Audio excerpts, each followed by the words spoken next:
Do you feel it? There's this underlying energy, a conflict perhaps we can't see happening in the background of the chaos that we do see. How we react might be extremely pivotal in the outcome. Today, we're covering the potential paths before us, what a Harris presidency would bring versus Trump, and the election process as a whole. Also, weighing in on the state of the church. I'm Christy Lee, bringing you the counter narrative.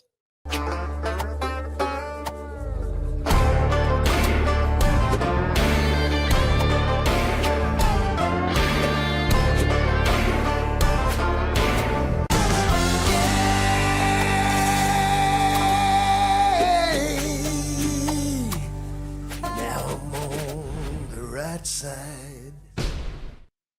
All right, coming up, guests are on deck. The host of The Bryce Eddy Show and Robert Bork Jr. from the Antitrust Education Project standing by. Also standing by are Harris and Trump in debate prep for their face-off in Philadelphia tomorrow night. If it happens, many of us are wondering if this thing is going to actually happen. The Harris campaign has been splitting hairs about the rules. And after a disastrous Biden debate performance that got him ousted, well, the heat is on.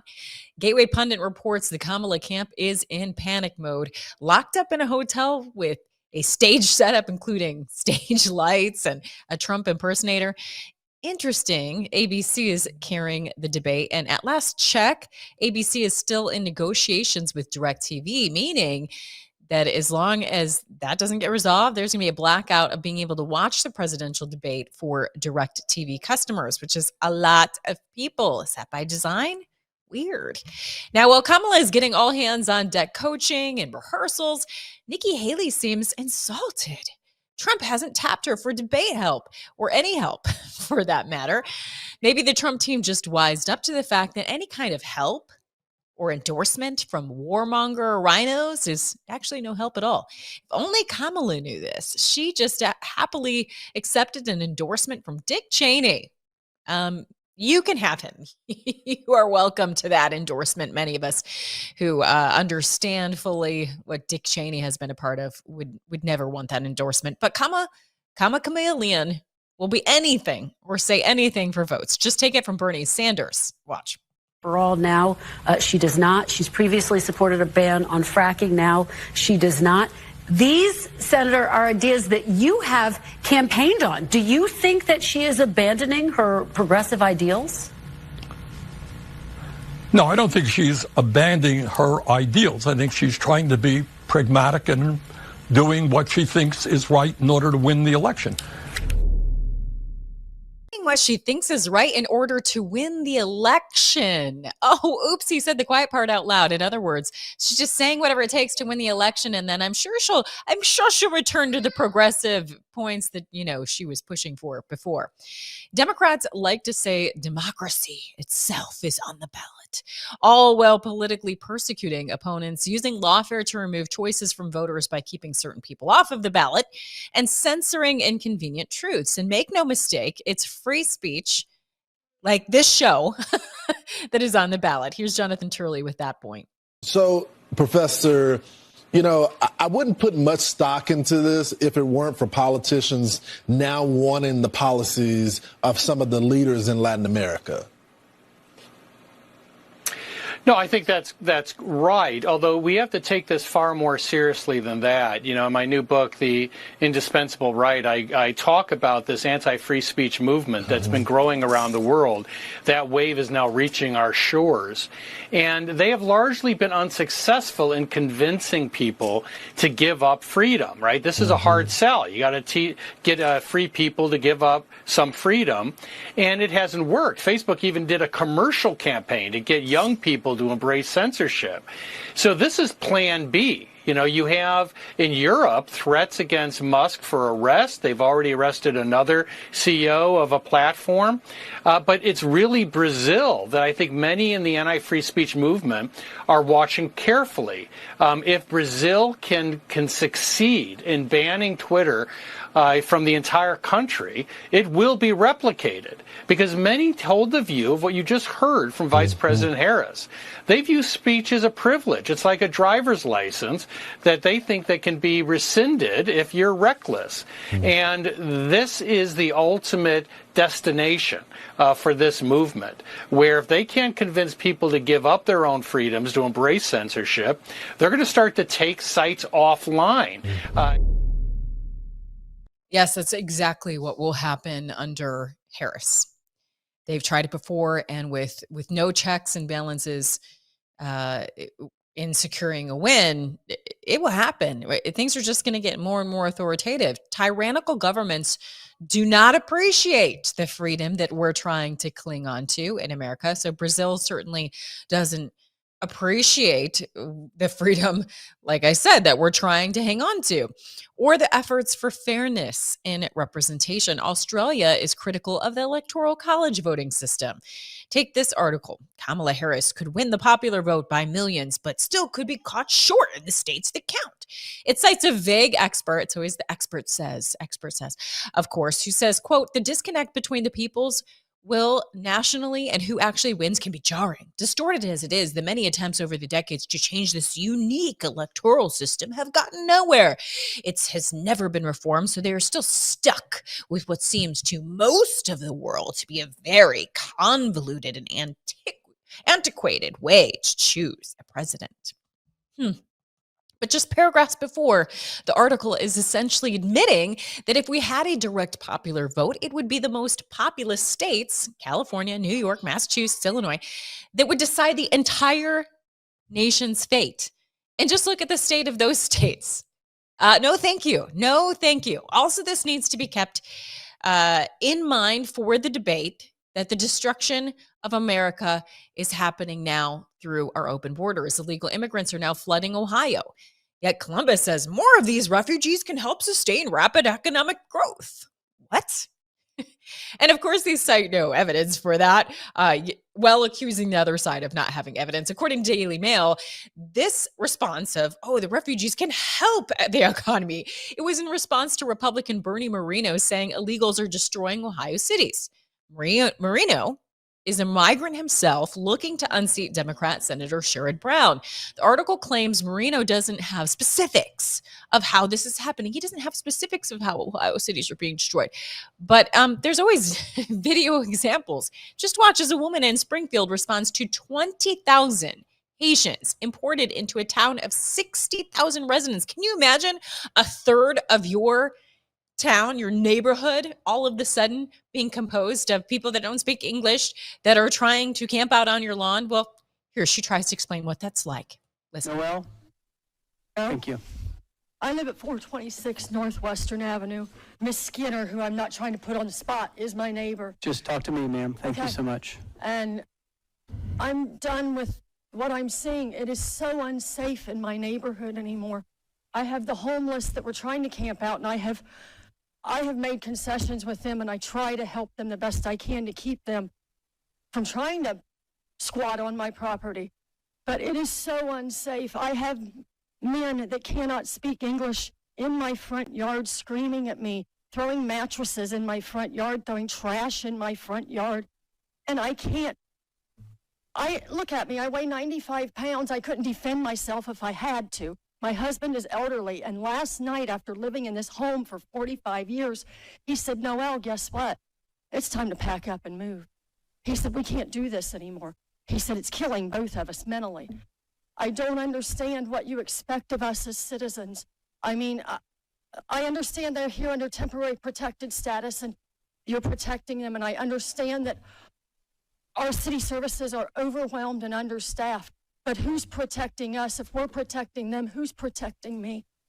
I want out of this town. I am sorry. Please give me a reason to stay. Thank you. Thank you.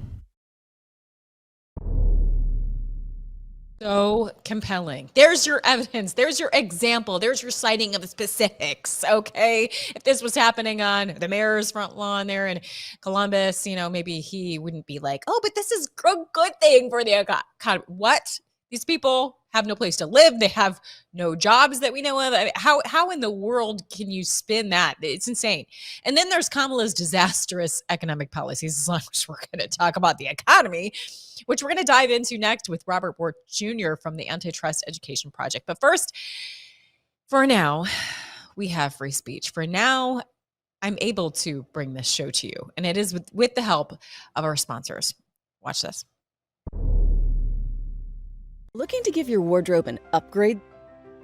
Well, look no further. Here at God Country & Kin, we've got you covered from head to toe, from shoulder to shoulder, and everything in between. Introducing our brand new Patriotic Collection, designed to display your patriotic spirit with a stylish look that's sure to turn heads. And the best part is, you don't have to break the bank to be your best you. Why wait? Visit us online or in-store today and elevate your style with God Country & Kin. God Country & Kin, where patriotism meets style. Shop now. Visit the Patriot TV store and look for the God Country Kin banner to find the perfect outfit, shirt, accessory, or maybe a great hat. You can totally see yourself rocking this hat. I know you can. And check out all the great stuff we've got to show your patriotism at patriot.tv.store. Click that link above that says store and join me there at the Patriot TV store. Throughout history, the spirit of patriotism has prevailed. The battles may have changed, but the values remain the same.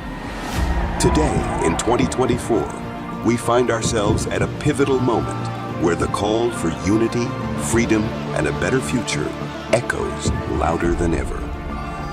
For more than 10 years, Patriot Mobile has been committed to supporting the values that make our nation great.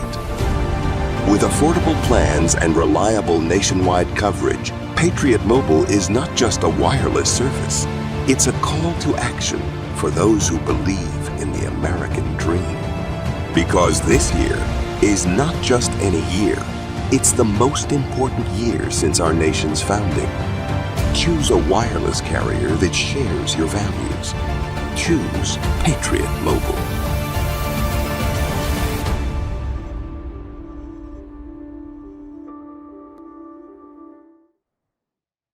And you can find most of our partners right there on our patriot.tv page. You can click on store. You can see more on ways to support this network, support the show specifically. We'll talk about more about that a little bit later. But from American greatness, continuing the conversation of what's really at stake in this election. From American greatness, here's the headline: How Harris and Khan are planning a Department of Groceries. Because, anything to deter blame from Biden and Harris for the rising cost of goods. Here to discuss is author of the article, Robert H. Bork Jr. He began his career journalism as a police reporter before moving to business and economics. He's covered international economics at U.S. News, World Report, was managing editor of the quarterly journal Regulation, and worked as a reporter at Forbes, Detroit Free Press, the Fort Worth Star-Telegram, and the Miami Herald. Very impressive, long bio, but we're going to be learning more about him in just a minute. He's also the president of the Antitrust Education Project. Thank you so much for being here. Great to be here. Apparently, I can't hold a job, so. Well, you have a long list of accomplishments, and so very honored to have you on the counter narrative. And you're bringing the counter narrative of what is being put out there by legacy media, which is some of these grocery stores are price gouging. I mean, actually, to be fair, some of the networks have pushed back on this ridiculous concept that it's the grocery store's fault for our costs going up dramatically. But you're warning that it could get as ridiculous as a Department of Groceries. Yeah, so maybe it's a little bit tongue-in-cheek, but what the administration wants to do, this administration, Biden-Harris administration, I assume the Harris administration as well, if she manages to win, is to layer on more and more control over business and our economy, and to remake capitalism in their image, which is a socialist image. I mean, my God, Kamala Harris's father wrote the book about socialist economics. So literally. Um, so what I think is going to happen in this particular case, which is the attempt by Kroger and Albertson to merge, and the opposition to that by this administration, is that they want to make the case that this is price gouging The grocery prices we're facing today are the result of corporate greed, greedflation, when in fact, corporate food prices sort of hovered at about 2.5% growth, inflation growth, over the last decade or more, 20 years, really. And when the Biden administration came into power, it shot up because of all the inflationary spending. And of course, also because of COVID and some of the other issues that resulted from that. But it's not that corporations are out there trying to gouge prices, gouge consumers. It's because this administration has created an inflationary spiral. And I assume that I project that as that abates, prices will continue to lower, and ultimately will hopefully, maybe there's too much damage been done. Hopefully, we'll get back to a much lower annual rate of inflation. But even with an annual rate of inflation, we've seen 20% growth in grocery prices. That is not because two companies want to merge and create better competition against big box stores, like Walmart and others who also sell groceries. Anyway, it's very. Right. Yeah. I'm making it more complicated than it needs to be, maybe. But No, I mean, I think you're making it clear, but I mean, it's the point that you infer that they're trying to say that oh, it's greed, corporate greed, and it's funny how so these companies only decide to get greedy when Democrats are in charge because that's when it just suddenly seems to happen. It's just the Democrats being in charge suddenly makes them greedy, and it's just so ridiculous. But the other point that I was thinking about when I was reading your article was just why is it that it seems that the biggest box stores, the biggest of the corporate stores like Walmart and Costco, like they always get a free pass. We saw that happen with the pandemic. It wasn't safe to go anywhere, stay in your home unless you're going to Walmart or Costco. I mean, I don't understand that. Why do they give some of these places a free pass? I well, you tell me. I was not aware they were getting a free pass. I thought we were all confined to our, confined to barracks, as it were. Uh, but look, they get ignored, I think, because government doesn't understand. Government, really, frankly, the antitrust authorities don't really understand markets in general. They certainly don't understand market economics. They don't understand competition, and they see something that's big, or wants to get big, like Albertson and Kroger, and then they have a reflexive reaction against it. I have not seen that Walmart, for example, is any less subject to criticism. Maybe they're just better at have better lawyers and figure out how to expand and do things without attracting attention. But I'm not sure what you're talking about.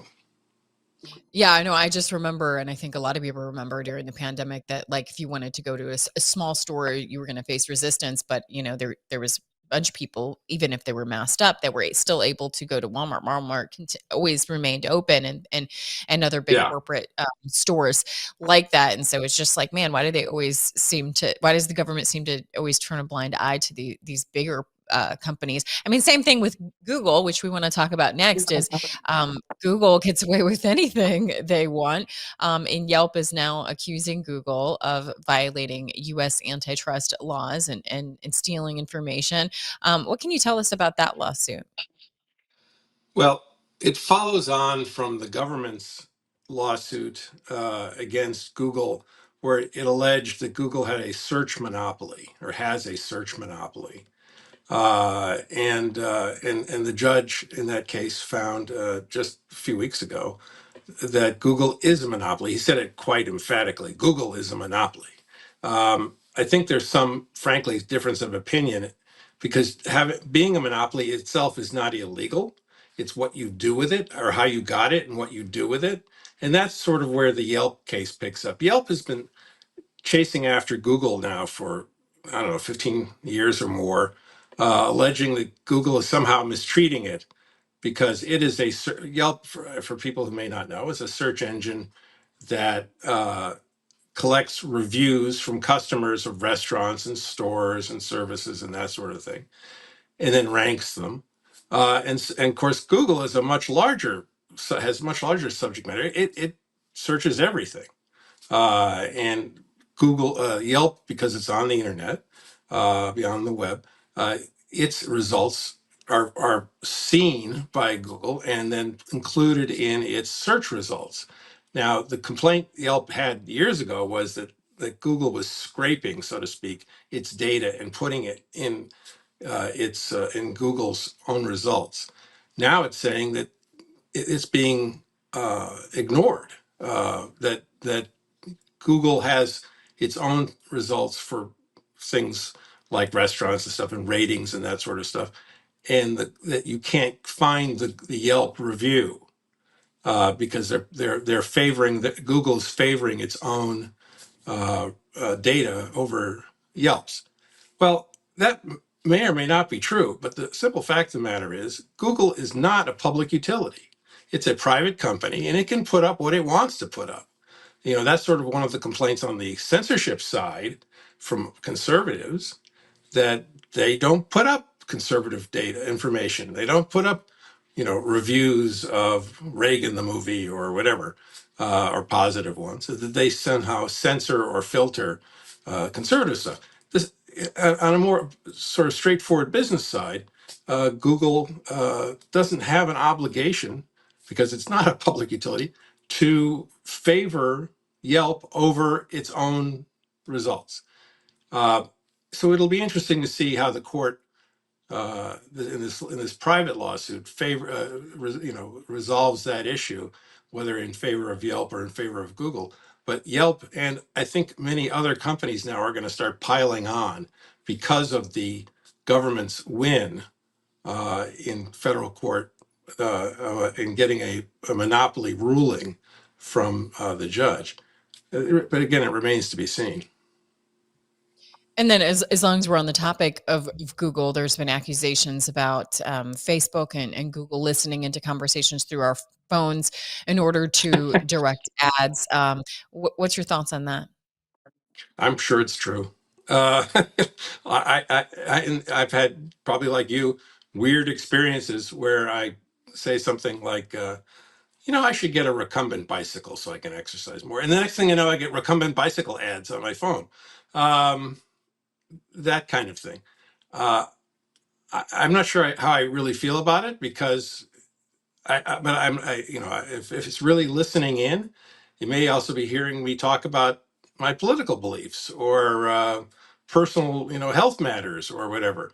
So I'm mildly concerned about that, and I hope at some point the government will investigate that more than some of the other nonsense that they investigate.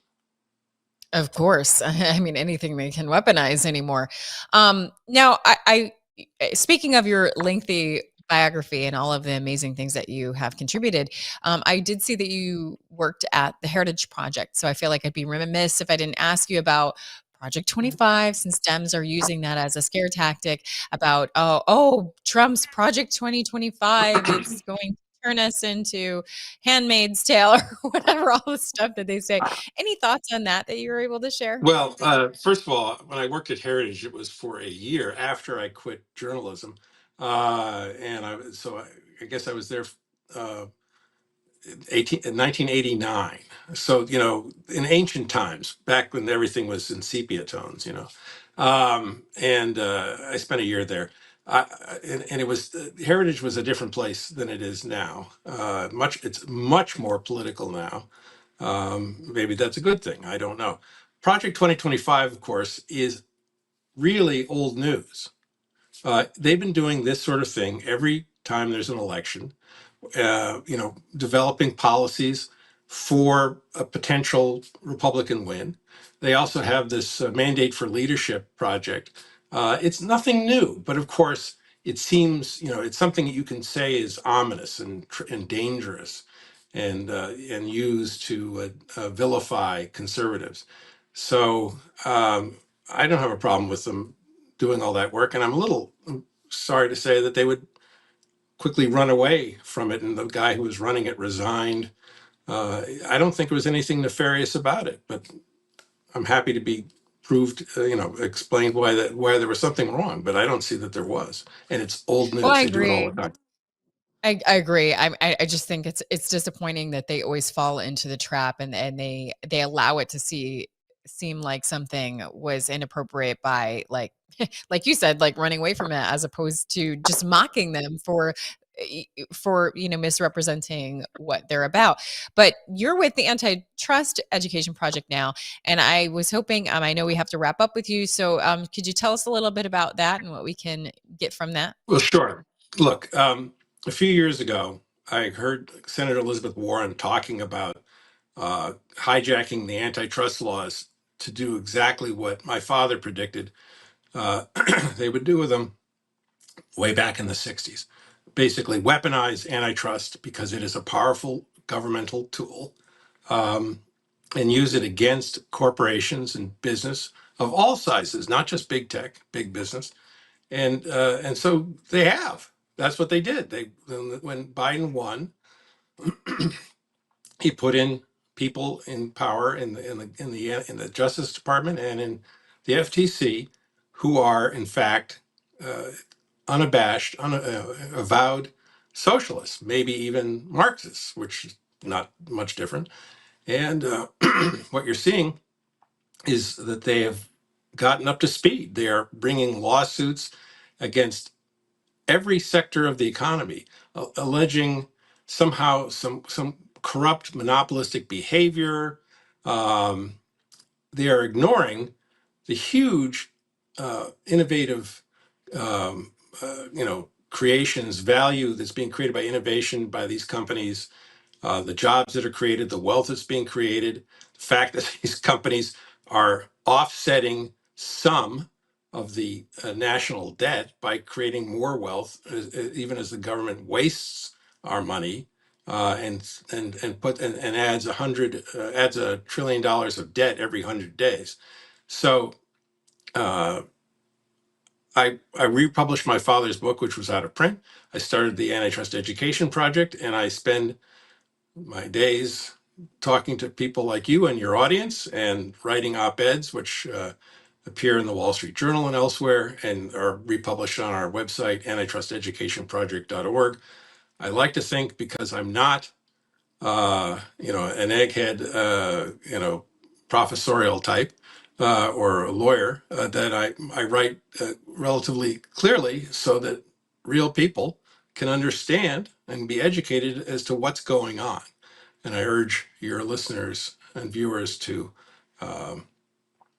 look at what we publish. There's an op-ed just about every week, and blog posts and lots of information about how this government, this administration, and assuming that Harris wins, possibly wins, what she will do to further add controls and restrictions with a Marxist orientation to our businesses, and slowly but surely, I think, make it impossible for them to function without having to ask the government permission for just about everything. Yeah, we certainly don't want to do that. But I think that it's these issues are pretty complex. And I mean, for all of us to help understand them better, and the balance between supporting capitalism and also not allowing, some companies to be tyrannical arm of the government themselves. We need to be educated. And so I thank you for having your antitrust education project.org, where you can read the articles and get a better handle on all of these important, complex concepts. Thank you. Thank you very much. You're welcome. Up next, the state of our election process and more, with host of the Bryce Eddy Show, Bryce Eddy himself. We have that after a quick break to hear from our sponsors. I don't know about you, but I have to have that cup of coffee in the morning. And Kingdom Cup is mold-free, it is pesticide-free, and it is organic. It's got this flavor that is delicious. You don't even have to put cream or sweetener in it. Why did we go with the bean form, the whole bean? Because ultimately the powder form is the one that gathers the most moisture. And that means the more potential mold development. This is actually organic, mold-free certified. That's important because ultimately people drink coffee, it's cultural. And so we tried to meet the culture where it is and create a healthy alternative. Make the healthy choice for you and your family. Try mold-free, pesticide-free, and it's organic. Delicious Kingdom Cup coffee. And it's available now at the Patriot TV store. Go to patriot.tv and click on store. You'll find Kingdom Cup coffee in the health and wellness section. Order Kingdom Cup coffee at the Patriot TV store now. Looks like you've been sleeping well. Megan, he's back. The My Pillow guy. And you're looking good. Still feeling good. Well, just when you thought it couldn't get any better, we've got the best pillow ever, My Pillow 2.0. When I invented My Pillow, it had everything you'd ever want in a pillow. Well, now there's new technology that makes it even better. My Pillow 2.0 has my patented fill combined with a cooling fabric with temperature regulating thread. My Pillow 2.0 is truly the next generation of My Pillow. Now's the time to go to mypillow.com or call the number on your screen. Use the promo code to save 50% on your MyPillow 2.0. Not only that, for a limited time, your entire order ships absolutely free. You're sleeping even better. And cooler, too. And you're looking good. Feeling good. I knew you would. mypillow.com. We just love Mike Lindell and My Pillow. Make sure that you support him and support the network and check out all of the amazing products at mypillow.com. You can use promo code PatriotTV for extra savings, huge discounts.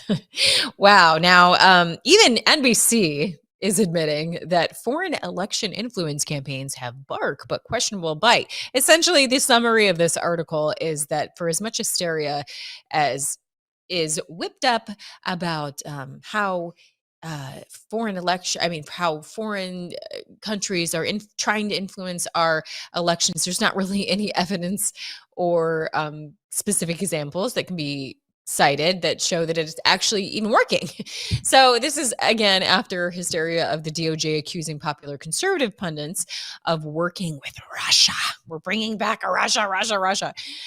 So Truth Votes, Catherine Engelbrecht, she was going to come on and talk about this and so much more about the true threats to election integrity. But she's having internet issues, so we're going to get that rescheduled. But I wanted to, since I had prepared some of these things, and it's such an important topic, wanted to cover them with our next guest, Bryce Eddy, host of The Bryce Eddy Show, and get his reaction. So welcome in, Bryce Eddy. Thank you so much for being here. Hey, good morning. Thanks for having me. Good morning. So I wanted to let's start there with the state of our election, because that's obviously the most important. We have this debate coming up tomorrow, maybe, if Kamala actually goes through with it, right? I know. I don't know, man. So we're going to keep a close eye on that. But underlying is all of these different ways, all these many tentacles of ways that they're trying to interfere in the elections once again. And, you have True the Vote out there trying to make a difference. I thought what was really remarkable is that they just helped a Georgia election get overturned after they were able to prove that there were problems. And this actually involved a Democrat candidate. So it does show that True the Vote is, and we, the side of truth, we just want free and fair elections, no matter what side it supports. That's what the honor and integrity of what we're after. So do you think that enough is being done? I think we need to continue down the path like fast and furious now. I don't think enough is being done. I'm proud of some of the work that we're finally doing, at the grassroots level, collecting ballots and everything that never happened in the past. If you remember, the right has always been kind of the mind that, we're the old-fashioned conservatives. We like the old style game, the vote day of, all of those sort of things. But the rules of it has all changed, right? So the left is playing MMA, and here we are as old-timey boxers. Well, I think that's changed this year, and I'm proud of organizations like TPUSA and others that have people collecting ballots and doing the things that are necessary. And then we have others that are like True the Vote, making sure that we're, having the integrity in our elections. The left loves to brag about the fact that they cheat. They just call it other names and other words. It's fascinating to watch this play out in real time.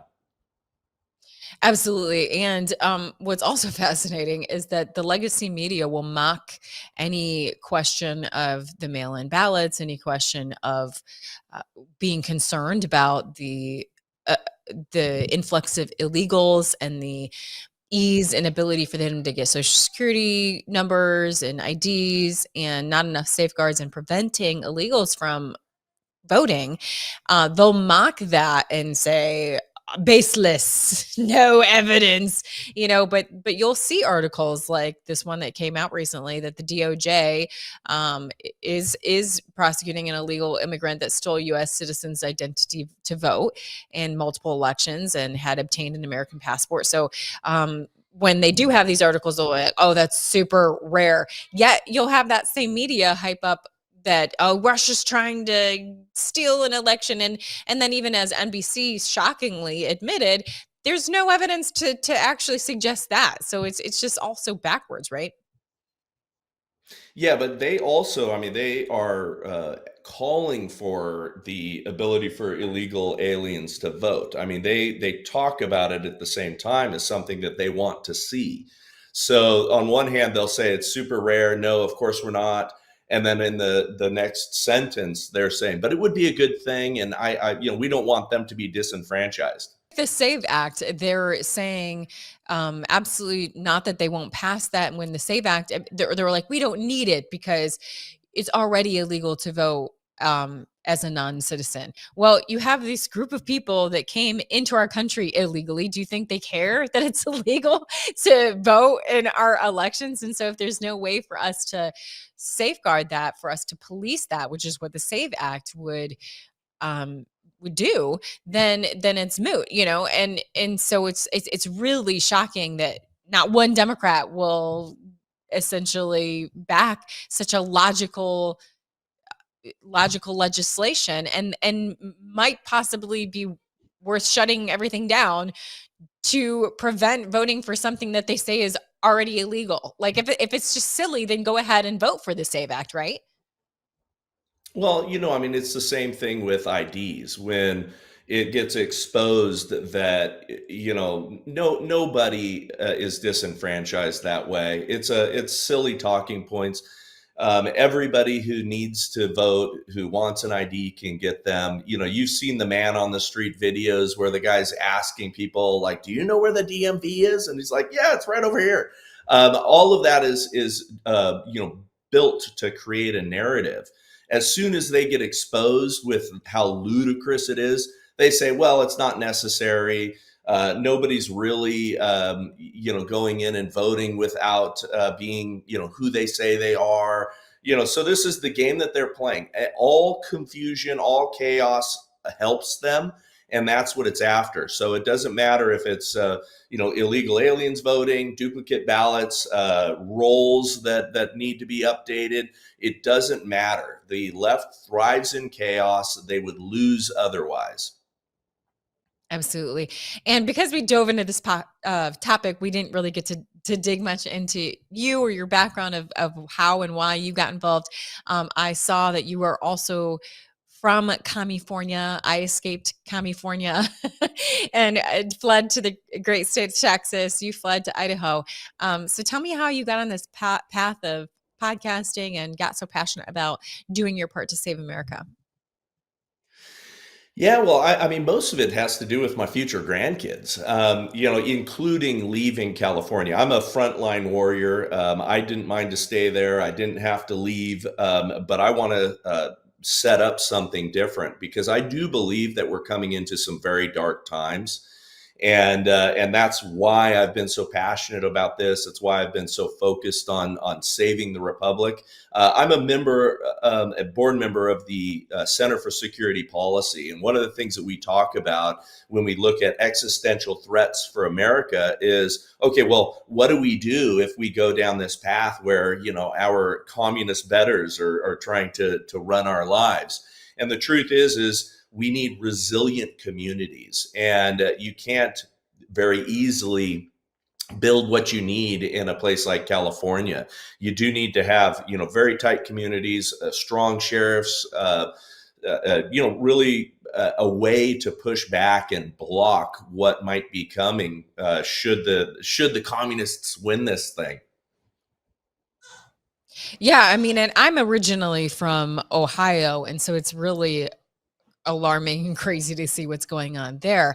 Now I'm from like right on the border, Toledo area, close to Michigan, but currently in more of the central part of Ohio.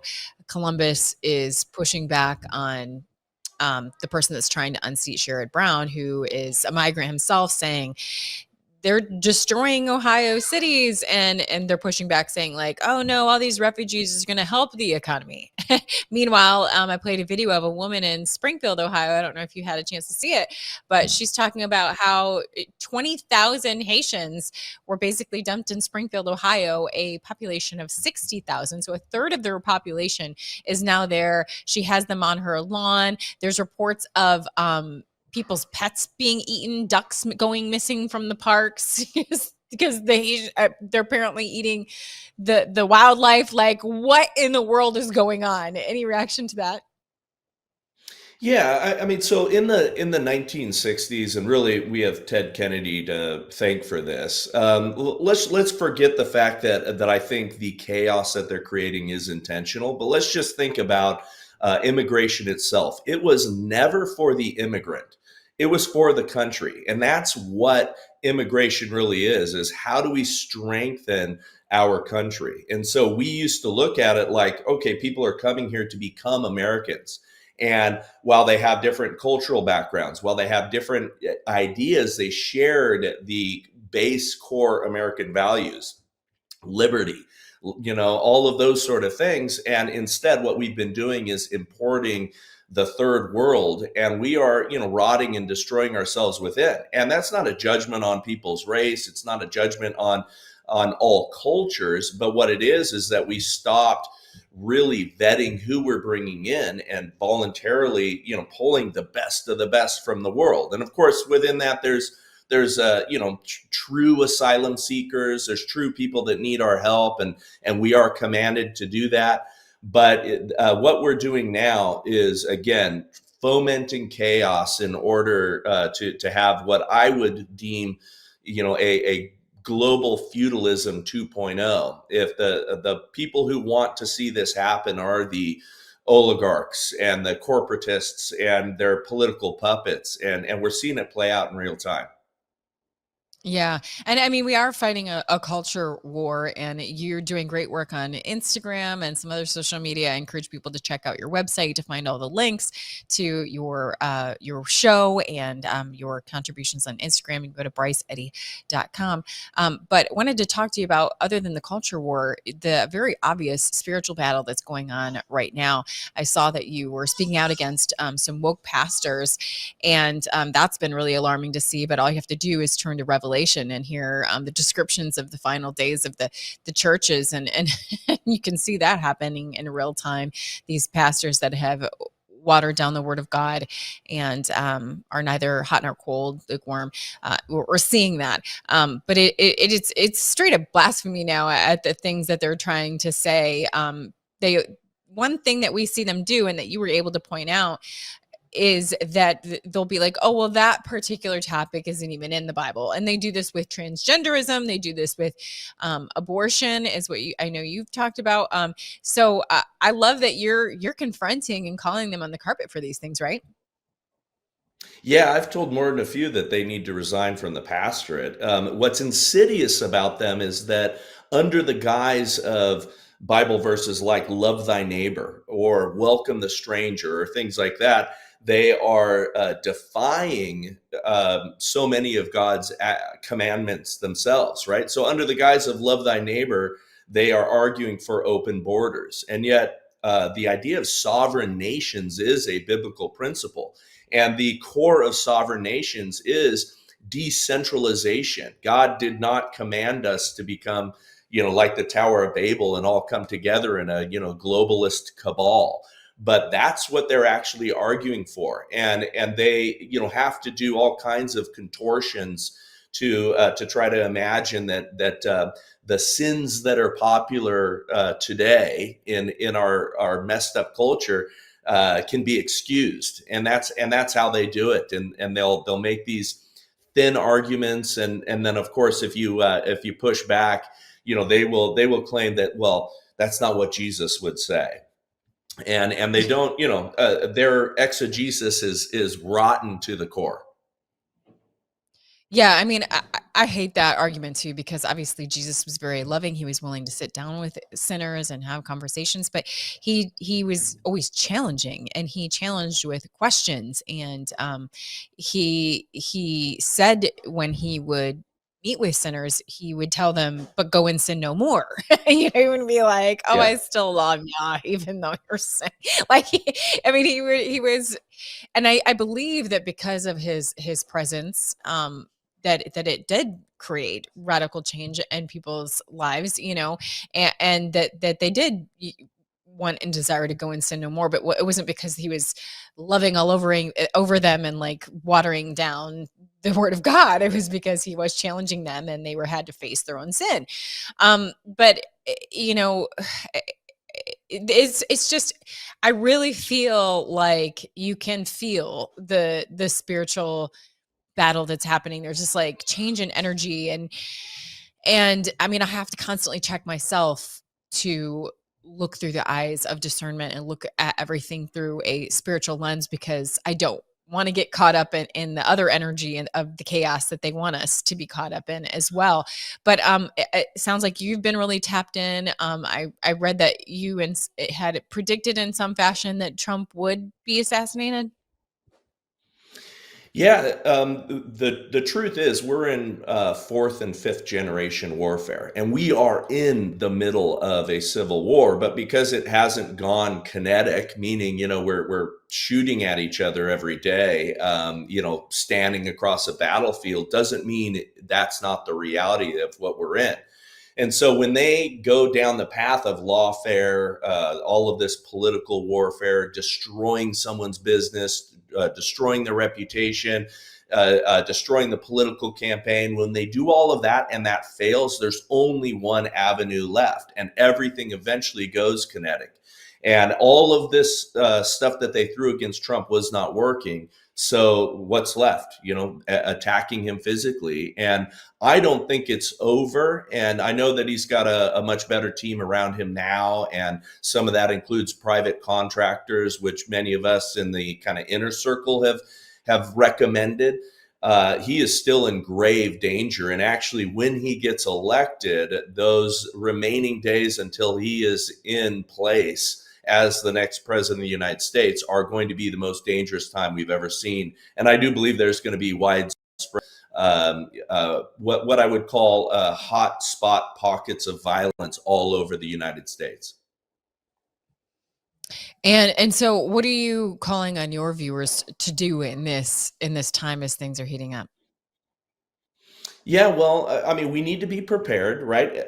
We should not be frightened or scared. We do serve an amazing God. But when I talk about the idea of community, that's what I mean.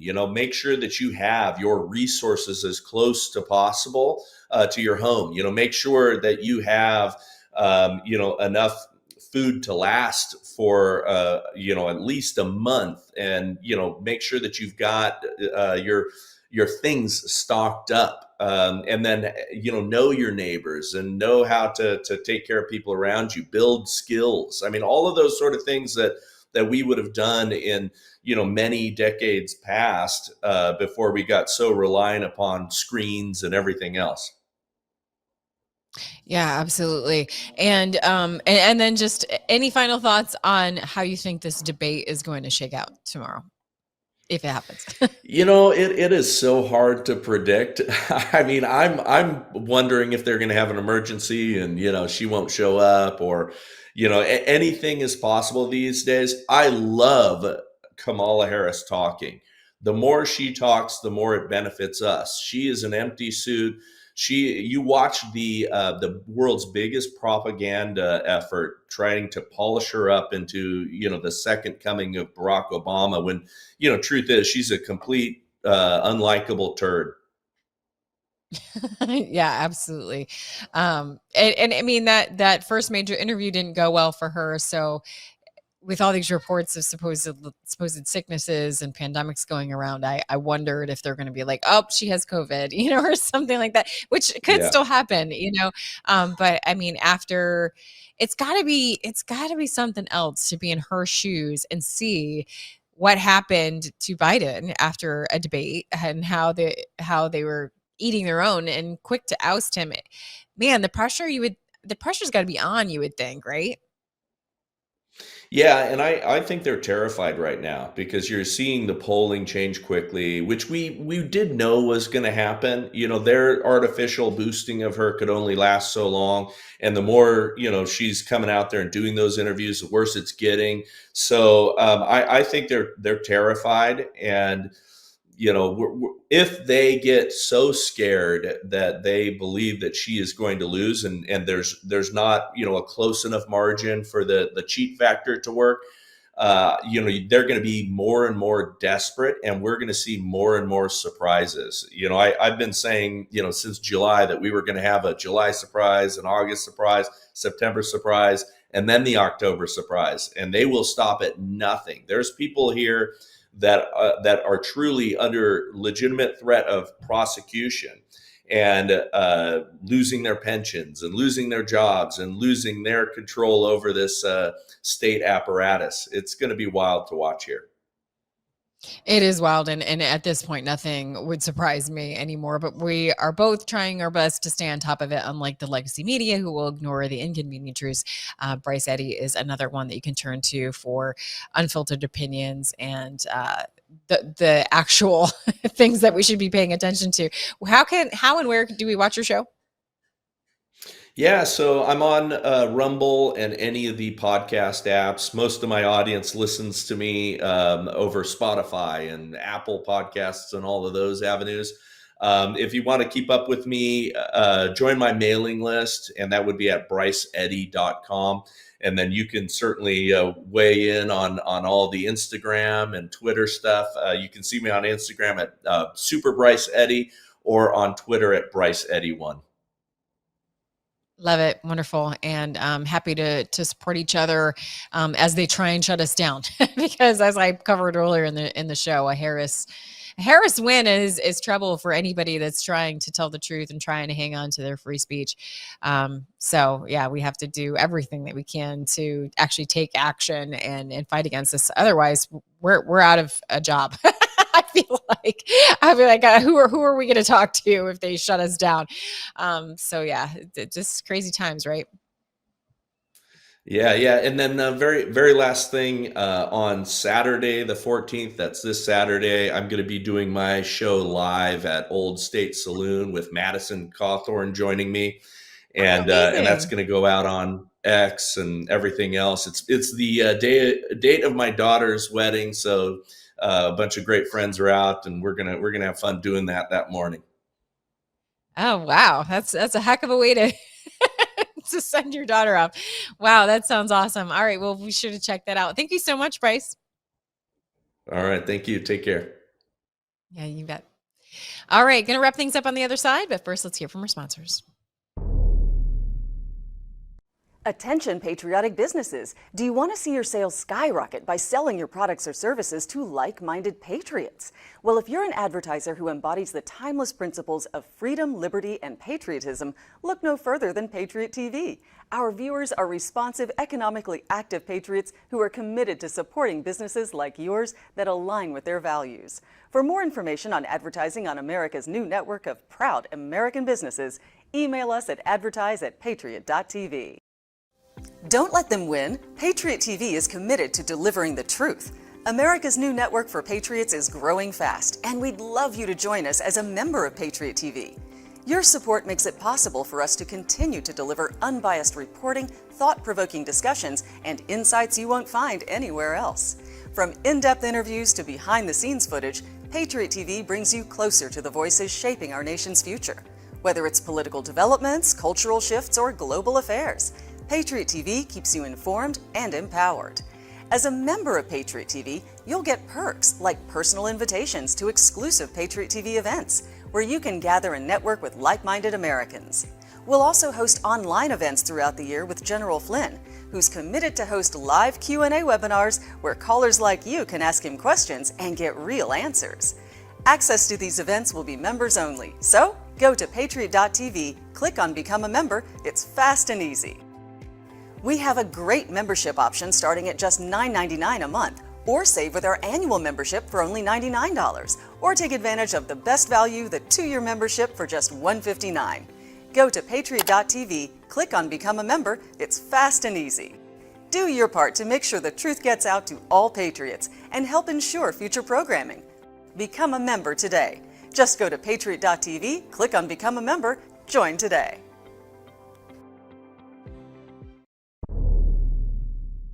So if you're a business, then you can look into partnering with us, and hopefully we can help each other out as far as we're trying to, we've been talking about this, trying to build this parallel economy and make sure that people are spending their dollars that they would be spending anyway, spend it with people that actually love this country instead of the woke businesses and such.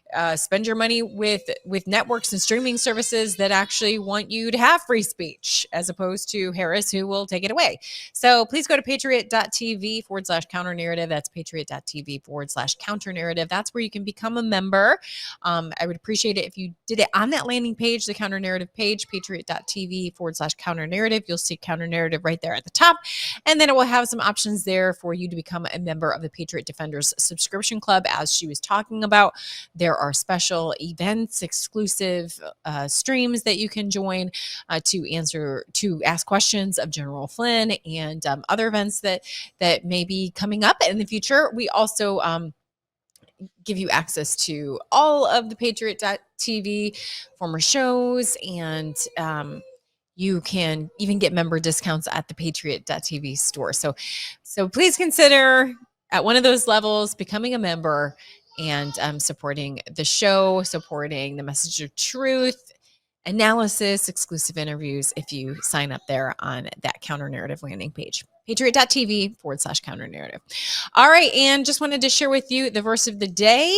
It is James 5:16. Therefore, confess your sins to one another and pray for one another so that you may be healed. Don't forget to pray. We have lots to pray about, and make sure that you're praying for each other. Well, thank you so much for watching the Counter Narrative. Make sure that you share with your friends. Now I'm on the right side.